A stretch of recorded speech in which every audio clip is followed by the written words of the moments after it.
महिला कॉलेज छात्रा अपना मील कार्ड स्वाइप कर रही थी, तभी उसे पता चला कि उसमें सिर्फ $1 बचा है। उसने सोचा कि वह सब्जी का एक हिस्सा खरीदेगी, क्योंकि उसके लिए एक बच्चे को पालना आसान नहीं था। कैंटीन के कर्मचारी ने उसे मुफ्त में मांस की एक डिश दे दी। लड़की ने खुशी से उसका धन्यवाद किया। खाना खत्म करने के बाद वह अपने बच्चे को स्तनपान कराने के लिए कक्षा में गई, लेकिन उसके सहपाठियों ने उसे घृणा भरी नजरों से देखा। जब प्रिंसिपल ने शोर सुना तो वह तुरंत वहां पहुंचे। जब उन्होंने देखा कि एक लड़की बच्चे को स्कूल लेकर आई है तो वह बहुत गुस्से में आ गए, क्योंकि आज निवेशक स्कूल का निरीक्षण करने आने वाले थे। अगर उन्होंने एक अविवाहित छात्रा को बच्चे के साथ देख लिया तो यह निश्चित रूप से स्कूल की छवि को प्रभावित करेगा। प्रिंसिपल ने लड़की को निकालने का फैसला किया। लड़की अपनी पढ़ाई छोड़ना नहीं चाहती थी। जब वह संघर्ष कर रही थी तभी एक सहपाठी ने गलती से उसे धक्का दे दिया, जिससे उसकी गोद में मौजूद बच्चा हवा में उछल गया। तभी उसे सीईओ के पिता ने पकड़ लिया। उन्होंने बच्चे को देखा और पाया कि वह बिल्कुल उसी तरह दिखता है जैसे बचपन में सीईओ दिखता था। सीईओ ने भी बच्चे को देखा और 1 साल पहले की घटना को याद किया। उसने अंदाजा लगाया कि जिस लड़की के साथ वह था वह आस-पास ही है, और सच में जब उसने मुड़कर देखा तो वह लड़की उसे मिल गई। 1 साल पहले लड़की को उसके चाचा चाची ने मजबूर किया था। वे उसे एक 50 साल के आदमी को बेच देना चाहते थे। भागते समय लड़की गिर गई। अचानक उसे लगा कि उसका पूरा शरीर जल रहा है। उसे समझ आया कि उसे झेड़ दिया गया है। सौभाग्य से उसी समय सीईओ वहां से गुजर रहा था। मजबूरी में उसने उससे मदद मांगी। परिस्थितियां जटिल थी और उन्होंने वह रात साथ बिताई। एक गलतफहमी के कारण वह सब हुआ। बाद में जब सीईओ ध्यान नहीं दे रहा था, लड़की चुपचाप वहां से भाग गई। 1 साल बाद लड़की बच्चे को लेकर स्कूल आई, लेकिन उसे फिर से दूसरों की नफरत का सामना करना पड़ा। उन्होंने उस पर आरोप लगाया कि उसे कक्षा में बच्चे को स्तनपान कराने का कोई अधिकार नहीं है। प्रिंसिपल भी बहुत गुस्से में थे, क्योंकि निवेशक आने वाले थे। अगर उन्होंने यह देख लिया तो स्कूल की प्रतिष्ठा खराब हो जाएगी। प्रिंसिपल उसे निकालना चाहते थे, लेकिन लड़की ने मना कर दिया। तभी बहस के दौरान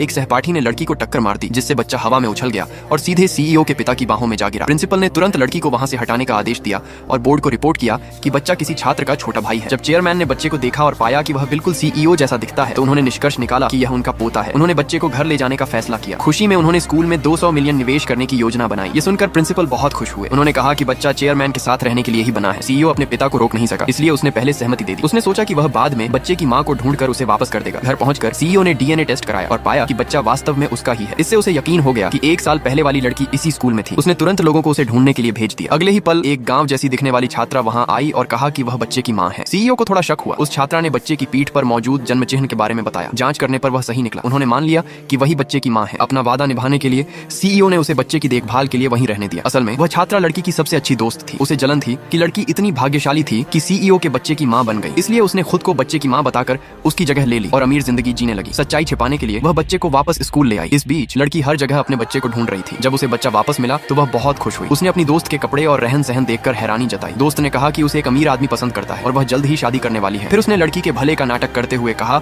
कि उसके लिए बच्चे को स्कूल लाना मुश्किल है। उसने प्रस्ताव दिया कि वह बच्चे को अपने घर ले जाकर पालेगी और जब स्तनपान का समय होगा तो बच्चे को वापस लेकर आएगी। इससे बच्चे को बेहतर जिंदगी मिलेगी। लड़की अपनी दोस्त की बहुत आभारी हुई और उसे बच्चे की गॉड मदर मान लिया। फिर वह बच्चे को लेकर वॉशरूम में गई ताकि उसे स्तनपान करा सके। जैसे ही उसने अपने कपड़े उतारे, अचानक सीईओ ने दरवाजा खोलकर अंदर प्रवेश किया। उसने देखा कि उसका बेटा लड़की की गोद में है।